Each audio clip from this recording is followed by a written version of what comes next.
Hello friends, मैं हूं सुजाता और मेरे इस यूट्यूब चैनल में आप सबका स्वागत है। आई होप चैनल के नाम से ही आप समझ गए होंगे कि आज हम क्या डिस्कस करने वाले हैं। जी हाँ फ्रेंड्स, एमए इन इंग्लिश की फर्स्ट सब्जेक्ट ब्रिटिश पोइट्री क्या है, आज हम उसे ही डिस्कस करने वाले हैं, क्योंकि इंग्लिश लिटरेचर के मोस्टली स्टूडेंट्स ऐसा कंसीडर करते हैं कि British poetry most difficult subject है। बट मैं आपको बता दूँ कि ऐसा कुछ भी नहीं है।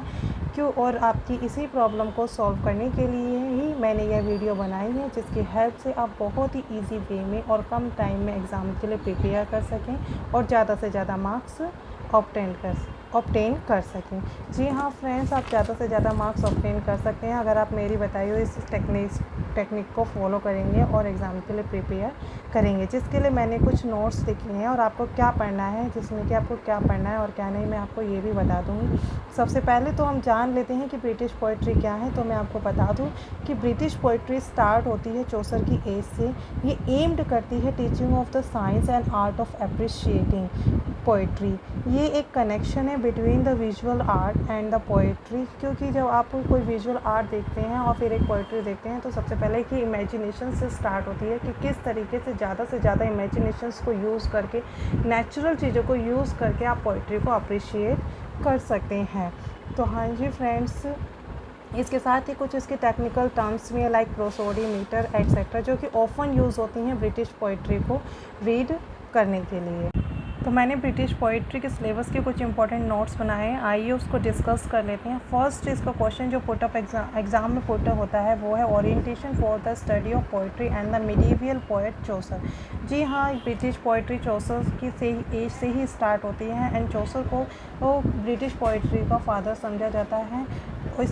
इसके बारे में आपको क्वेश्चंस पुटअप होते हैं, उसके बैकग्राउंड, उसके सोशल एंड उसके सिनेरियो के बारे में। चौसर की सिनेरियो, बैकग्राउंड एंड सोशल के बारे में आप रीड कर सकते हैं। और साथ ही इसका जो कैंटरबरी टेल है वो मोस्ट इम्पॉर्टेंट पार्ट है इस पोइट्री का, उसको आपको ज़रूर रीड करना है और एग्ज़ाम के लिए प्रिपेयर करना है। सेकंड आता है स्टडी ऑफ स्पेंसर। हाँ जी दोस्तों, स्टडी ऑफ स्पेंसर भी एक ऑल्सो वेरी इंपॉर्टेंट है, क्योंकि ये रेनासा के टाइम से स्टार्ट हुआ था और स्पेंसर स्टार्ट हुआ था, और इसकी आर्टिस्ट भी most important and repeated part of the British poetry है, क्योंकि ये एग्ज़ाम में ज़्यादातर पूछा जाता है। दैन आते हैं metaphysical poet done and Herbert, जिनके ऑल टाइम क्वेश्चंस रिपीटेड हैं और ये आते ही आते हैं एग्ज़ाम के अंदर।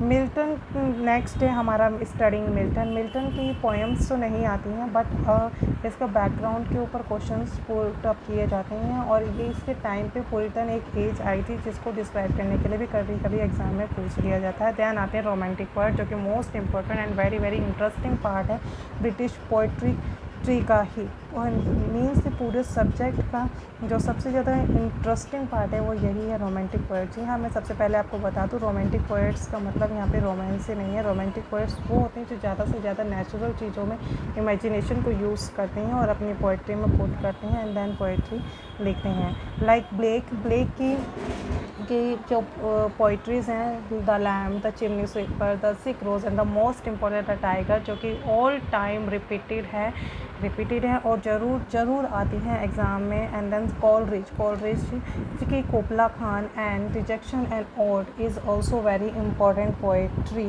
And Coleridge as a romantic poet, Kubla Khan can be considered one of the most romantic poem in English literature, जिसे कि most romantic poem English literature में समझा जाता है। हाँ जी दोस्तों, एंड इसके बाद आता है the second generation romantic poet, Shelley and the Keats. Next है Victorian poets, Browning, DG and Christina and Oscar and the modernist poet.